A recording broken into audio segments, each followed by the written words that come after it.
Ima li dođe 5 minuta? Ima. Pušti muziku.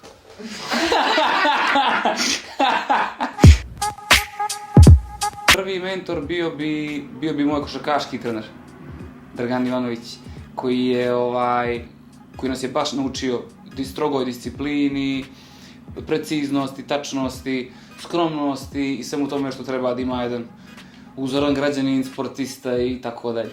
To je bio prvi mentor, to je bio pravi onaj koji baš ga kao oca gledam, jer je stvarno i meni i mnogima pomogao baš puno u tom segmentu, na taj način, mentorstva.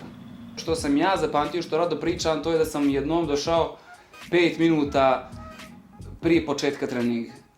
I on je 10 minuta, znao se 10 minuta ili 15 minuta prije treninga, mi smo morali da budemo u slačionicu, prije početka vremena kad kreće tačno treningu, tipa to je bilo 8:30 recimo.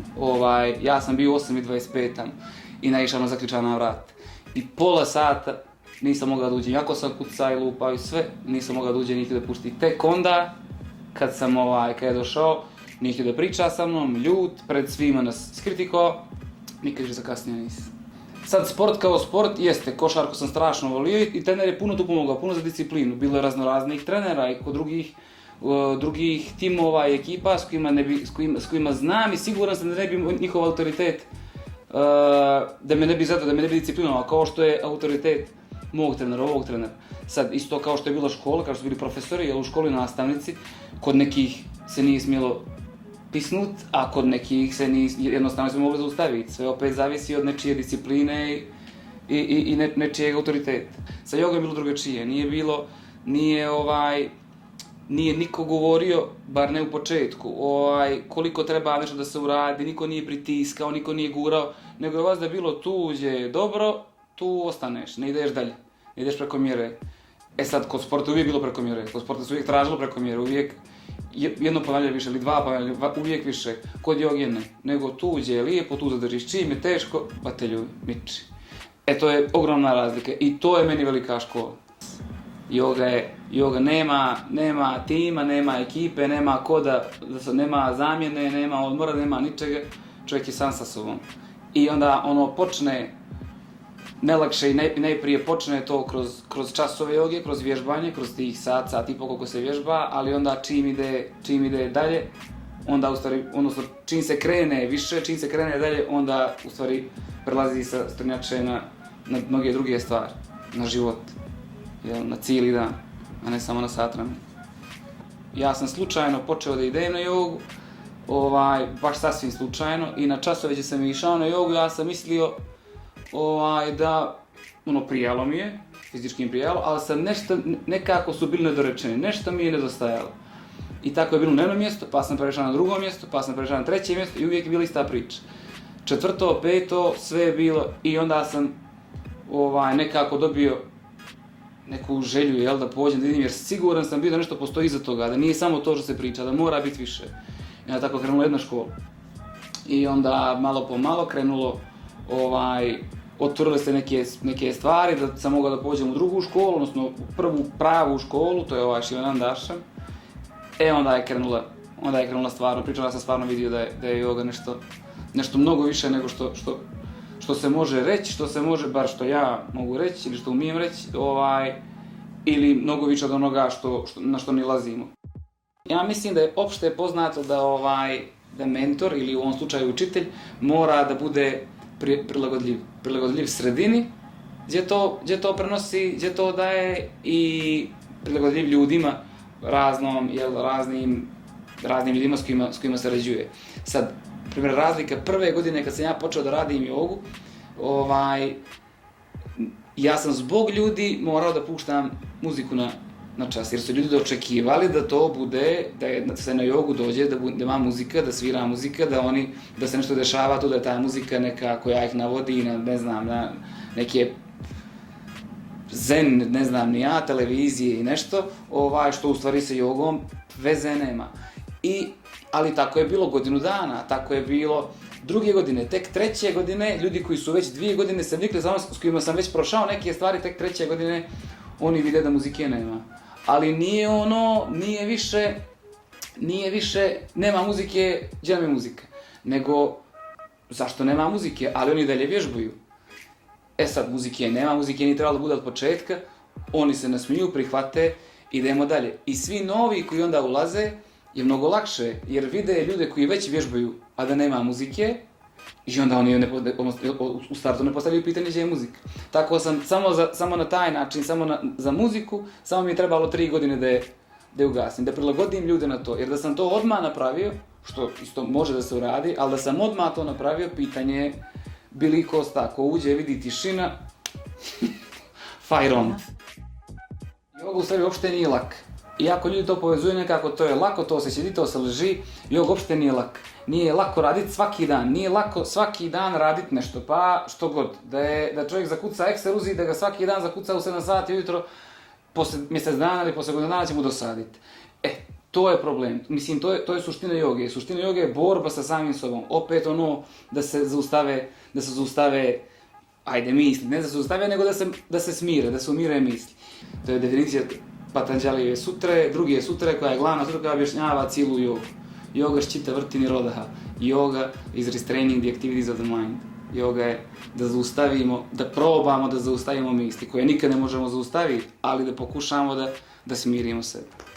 Moji mentori, moji učitelji su ljudi koji su, prvo svjetska imena, dokazana svjetska imena, do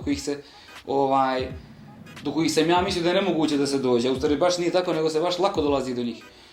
Jer su toliko skromni ljudi, jer oni ne zadržavaju ništa za sebe, nego sve to što imaju, sve to što znaju, baš daju. Učitelj kao učitelj ne smije da zaustavi nekoga do određene, da ga ovaj ne bi prestigao, nego baš treba, ako vidi u nekom potencijal da može bude mnogo bolji, baš treba da ga podstakne da mu da krilu. U tome je problem, jer tu postoji mali broj ljudi koji to žele da rade. Ne pričam samo u Crnoj Gori, pričam za cijeli svijet. I to je ono što kogod da kreće mora da zna, mora da uvijek preispituje, svakako da vjeruje i da uradi to, ali da preispituje uvijek zbog čega je nešto. Da mi je neko, ne znam, prije samo nekoliko godina pričao da ću ja da razmišljam o nekim stvarima, da radim neke stvari kako radim danas, da mi je to tad rekao, znači baš nema šanse, baš ne bi vjerovao.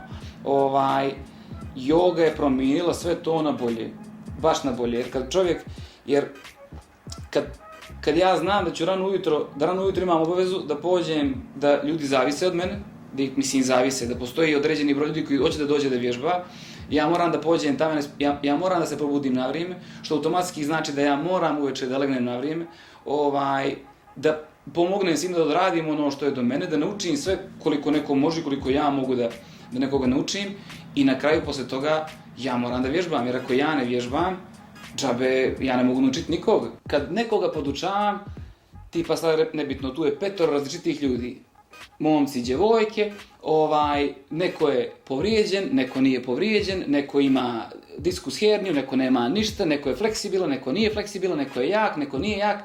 Ja moram da nađem pristup, odnosno prilaz da svako odradi isti položaj, odnosno da dobije benefit od istog položaja, i onaj koji je fleksibilan i onaj koji to nije.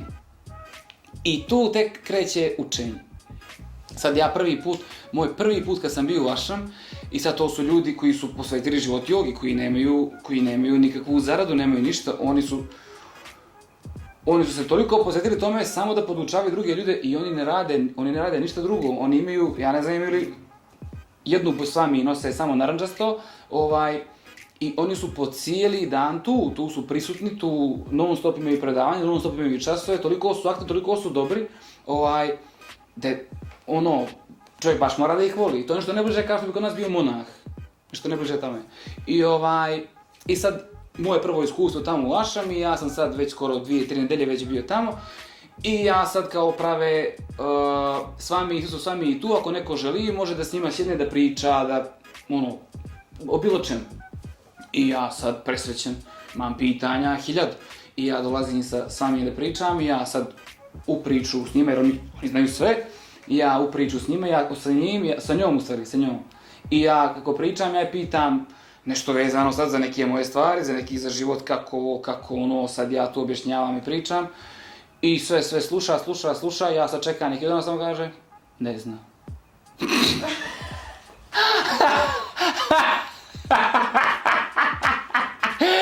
Ne znam, po svijetu sam prošao, nema odgovora, nema ništa. Ne znam. A kako ne znaš? To je mentor, to je učitelj, to je neko ko se ne ističe pred nekim. Znači, ona je znala da ja očekujem sad nekakvi odgovor, sunce, mjesec, ko zna što li. Ona je samo rekla, ne znam, jer ne zna, jer to nije ta stvar. Tek posle 2-3 godine sam ja dobio odgovor na svoje pitanje, koje je bilo potpuno, koje niko nije mogao mi odgovoriti bez ja sam, bez moj život.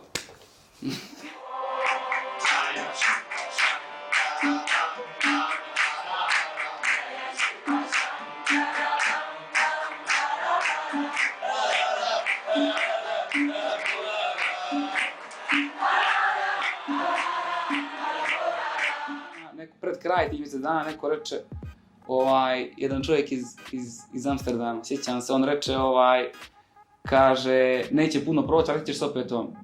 Ja rekao, nema šanse, ne pada mi na pamet. I stvarno nije prošlo puno, ja opet nazad, opet na još teži program, na još veće mučenje.